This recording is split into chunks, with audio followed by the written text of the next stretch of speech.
এই পৃথিবীর জমিনে কিভাবে খেলাফতকে বিস্তার করা যায়। এই জন্য ইসলামের ভিতরে খেলাফত ব্যবস্থাকে টিকিয়ে রাখার জন্য 4টা তরিকা তিনি বর্ণনা করে দিয়েছেন। কয়টা তরিকা? অর্থাৎ ধরেন বাংলাদেশেও যদি ইসলামী রাষ্ট্র পরিণত হয়ে যায়, ইসলামী রাষ্ট্রে পরিবর্তন হয়ে যায়, তাহলে খলিফা নির্বাচনের জন্য এই 4টা পদ্ধতির কোনো একটা পদ্ধতি গ্রহণ করতে হবে, এর বাহিরে যাওয়া যাবে না। এই 4টা পদ্ধতি যদি আপনি আমি ভালো করে জানতে পারি, কারবালার ইতিহাস অতি সহজেই বোধগম্য হবে। রাসূলুল্লাহ সাল্লাল্লাহু আলাইহি ওয়াসাল্লাম ইন্তিকালের পূর্বে উনার পরবর্তী খলিফা কি হবে এটা তিনি স্পষ্টভাবে বলে যাননি, তবে তিনি ইশারাতান বলে দিয়েছেন। কিভাবে? রাসূলুল্লাহ সাল্লাল্লাহু আলাইহি ওয়াসাল্লামের ইন্তিকালের পূর্বে তিনি যখন অসুস্থ ছিলেন 14 দিন, কেউ বলেন 17 দিন, এই সময়ে রাসূলুল্লাহ সাল্লাল্লাহু আলাইহি ওয়াসাল্লাম নামাজের ইমামতি করতে পারেননি।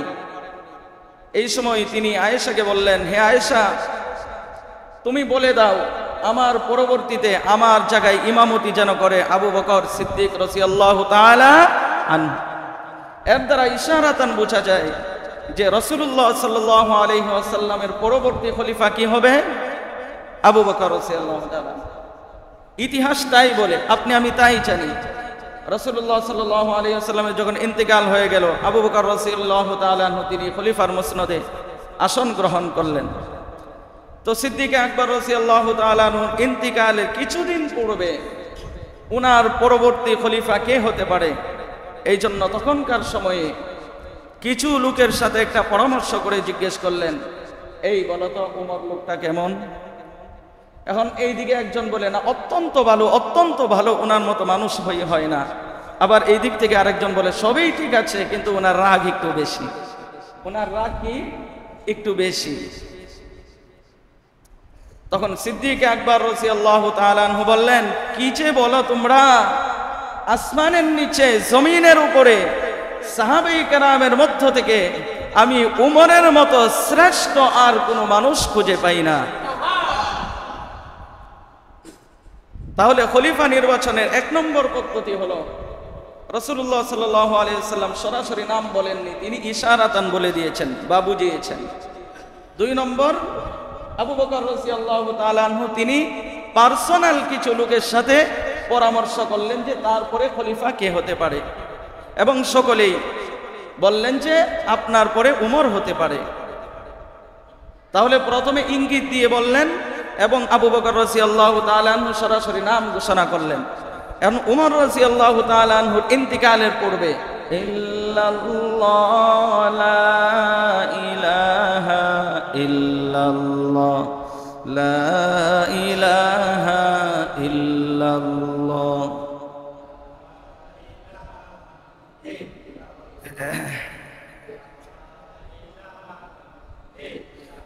লা ইলাহা ইল্লাল্লাহ মুহাম্মাদুর রাসূলুল্লাহ সাল্লাল্লাহু আলাইহি ওয়াসাল্লাম। সকলে পড়েন আল্লাহ আল্লাহ আল্লাহ আল্লাহ আল্লাহ আল্লাহ আল্লাহ আল্লাহ আল্লাহ আল্লাহ।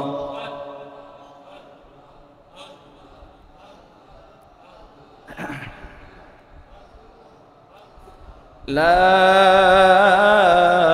ইলাহা ইল্লাল্লাহ আল্লাহু আকবার।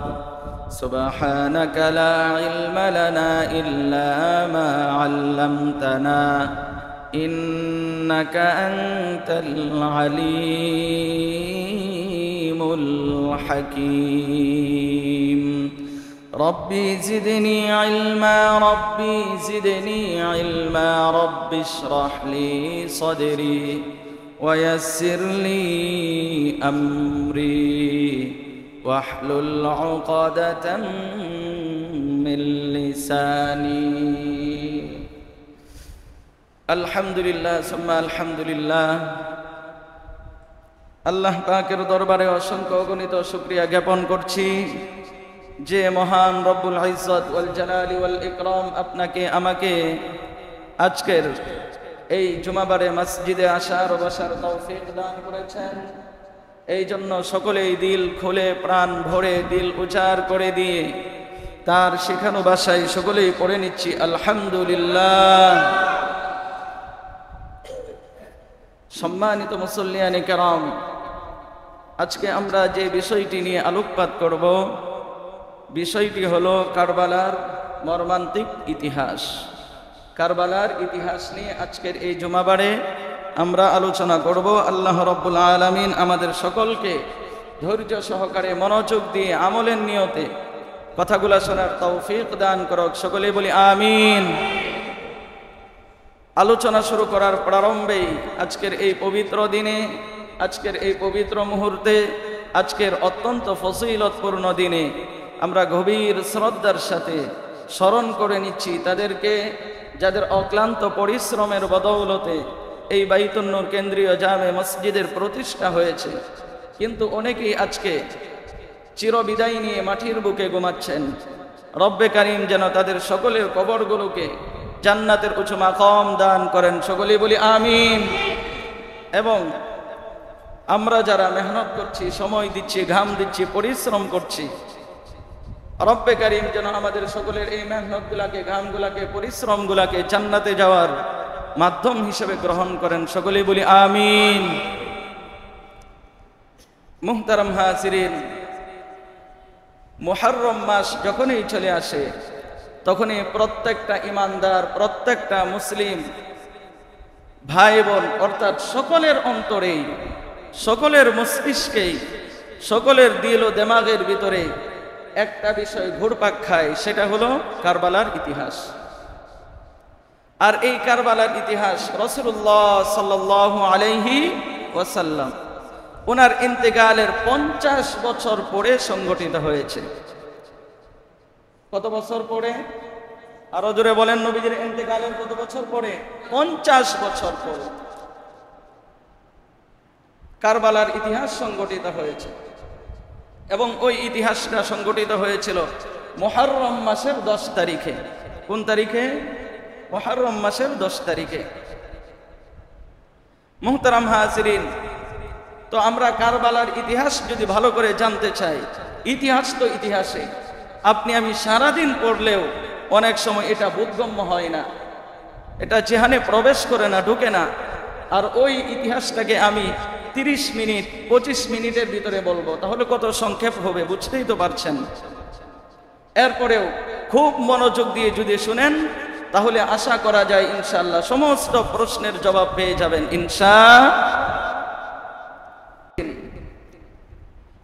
রাসূলুল্লাহ সাল্লাল্লাহু আলাইহি ওয়াসাল্লাম এই ধরায় আগমনের পরে যখন পৃথিবীর দিক দিগন্তে, যখন ম্যাক্সিমাম মানুষ যখন ইসলামের ছায়াতলে যখন প্রবিষ্ট হলেন, তখনই রাসূলুল্লাহ সাল্লাল্লাহু আলাইহি ওয়াসাল্লাম এই পৃথিবীর জমিনে কিভাবে খেলাফতকে বিস্তার করা যায়, এই জন্য ইসলামের ভিতরে খেলাফত ব্যবস্থাকে টিকিয়ে রাখার জন্য 4টা তরিকা তিনি বর্ণনা করে দিয়েছেন। কয়টা তরিকা?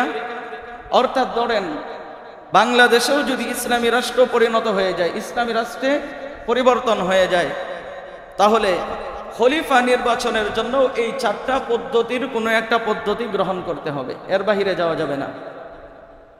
এই 4টা পদ্ধতি যদি আপনি আমি ভালো করে জানতে পারি, কারবালার ইতিহাস অতি সহজেই বোধগম্য হবে। রাসূলুল্লাহ সাল্লাল্লাহু আলাইহি ওয়াসাল্লাম ইন্তিকালের পূর্বে উনার পরবর্তী খলিফা কি হবে এটা তিনি স্পষ্টভাবে বলে যাননি, তবে তিনি ইশারাতান বলে দিয়েছেন। কিভাবে?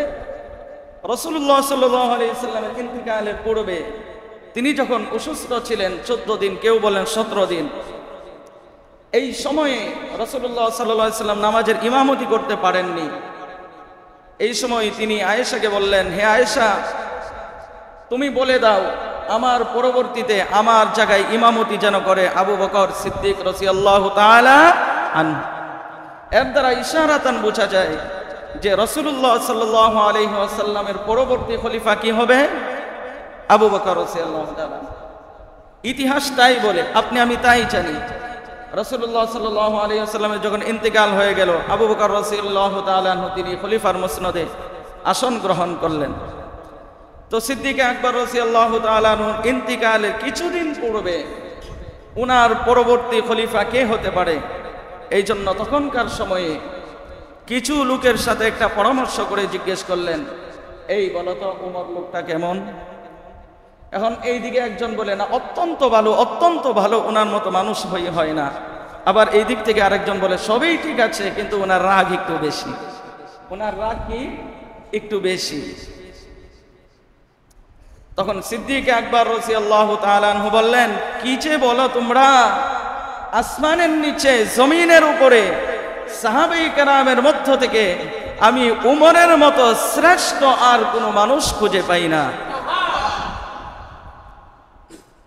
তাহলে খলিফা নির্বাচনের 1 নম্বর পদ্ধতি হলো, রাসূলুল্লাহ সাল্লাল্লাহু আলাইহি ওয়াসাল্লাম সরাসরি নাম বলেননি, তিনি ইশারাতান বলে দিয়েছেন বা বুঝিয়েছেন। 2 নম্বর, আবু বকর রাদিয়াল্লাহু তাআলা আনহু তিনি পার্সোনাল কিছু লোকের সাথে পরামর্শ করলেন যে তারপরে খলিফা কে হতে পারে, এবং সকলেই বললেন যে আপনার পরে উমর হতে পারে। তাহলে প্রথমে ইঙ্গিত দিয়ে বললেন এবং আবু বকর রাদিয়াল্লাহু তাআলা আনহু সরাসরি নাম ঘোষণা করলেন। এখন উমর রাদিয়াল্লাহু তাআলা আনহুর ইন্তিকালের পূর্বে উনার পরে খলিফা কে হতে পারে, আমির কে হতে পারে, আমিরুল মুমিনিন কে হতে পারে, ইসলামী রাষ্ট্রের প্রধানমন্ত্রী কে হতে পারে, এই জন্য উনি একটা শূরা গঠন করে দিলেন। কি গঠন করলেন? শূরা বুঝেন? যেমন ধরেন, আপনাদের এই মসজিদটাকে পরিচালনার জন্য কোনো কমিটির প্রয়োজন নাই, কথার কথা বোঝানোর জন্য বলছি। এখানে 5 জন বা 6 জনের একটা শূরা। এখন যদি একটা কোনো বড় সিদ্ধান্ত নিতে চান, তাহলে ওই 6 জন যে পরামর্শ দিবে সেই অনুযায়ী কাজ করতে হবে। এটাকে কি বলা হয়? শূরা। এটাকে কি বলা হয়? শূরা। ঠিক উমর রাদিয়াল্লাহু তাআলা আনহু তিনি এই পন্থাটাই অবলম্বন করলেন যে আমার পরে খলিফা কে হতে পারে, এই জন্য তিনি সরাসরি নাম না বলে তিনি সরাসরি কি করলেন, একটা শূরা গঠন করে গেলেন। ওনার পরবর্তীতে কে খলিফা হবে তারা নির্বাচন করবে। ঠিক তাই হলো। ওমর রাদিয়াল্লাহু তাআলা আনহু যখন ইন্তেকাল হয়ে গেল, তিনি শাহাদাতের ওষুধ পান করলেন। ওনার পরে ওই 6 জনের শূরা ওনারা বৈঠক করে, বৈঠকের মধ্য দিয়ে তারা সিদ্ধান্তে উপনীত হলো যে ওমর রাদিয়াল্লাহু তাআলা আনহুর পরে খলিফা হবেন কে? উসমান রাদিয়াল্লাহু তাআলা। নাম কি? এবার উসমান রাদিয়াল্লাহু তাআলা আনহু যখন খলিফার মসনদে আসলেন, আসার পরে উনিও যখন শাহাদাত বরণ করবেন, এর কিছুদিন পূর্বে উনি করলেন কি, তখনকার সময়ে মক্কার ভিতরে যত গণ্যমান্য লোক ছিল, ভালো লোক ছিল, তাদের সাথে পরামর্শ করলেন, তাদের যে আমার পরবর্তী সময়ে খলিফা কে হতে পারে। এই খলিফার জন্য তিনি এ টু জেড সকলকেই ভোটাধিকার প্রয়োগ করার সুযোগ দেননি। নাগরিক হিসেবে সবাই ছিল, নাগরিকের অধিকার সবাই পাবে, কিন্তু ভোটের অধিকার সবাই পাবে। এই জন্য উসমান রাদিয়াল্লাহু তাআলা আনহু তিনি কি করলেন, তখনকার সময়ে গণ্যমান্য যত লোক ছিলেন তাদেরকে ভোট দেওয়ার জন্য, তাদেরকে সাপোর্ট দেওয়ার জন্য একটা সিস্টেম তৈরি করলেন। যেমন ধরেন, আরো সহজে বোঝাই, বর্তমান সময়েও যদি এটা হতো যে ঘরে সকলকে ভোটাধিকার না দিয়ে বরং যারা ভালো 5 ওয়াক্ত নামাজি, যাদের ভিতর ইনসাফ আছে, ওই সমস্ত লোকগুলোকে যদি ভোটাধিকার প্রয়োগের যদি সুযোগ করে দেয়া হতো, তাহলে যে ব্যক্তি চোর আছে সে তো চাবে আমার মতো একজন চোরকে ক্ষমতায় নেই। কারণ সে যদি আমার মতো একজন চোর যদি ক্ষমতায় যায়, তাহলে আমি বেশি করে চুরি করতে পারবো। আবার একজন ডাকাত বা একজন ঘুষখোর, সে চিন্তা করবে আমার মতো ঘুষখোর কে আছে, তাকে যদি ক্ষমতায় আনতে পারি তাহলে বেশি বেশি করে সুদ খাওয়া যাবে, ঘুষ খাওয়া যাবে। নাউজুবিল্লাহ পড়েন।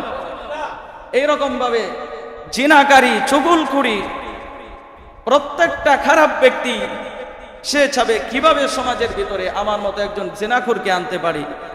জিনাকারীকে যদি ক্ষমতায় আনতে পারি, তাহলে সমাজের ভিতরে আমি যার সাথে ইচ্ছা, যথেচ্ছা আমি জিনা করতে পারবো, কেউ আমাকে বাধা দিতে পারবে না।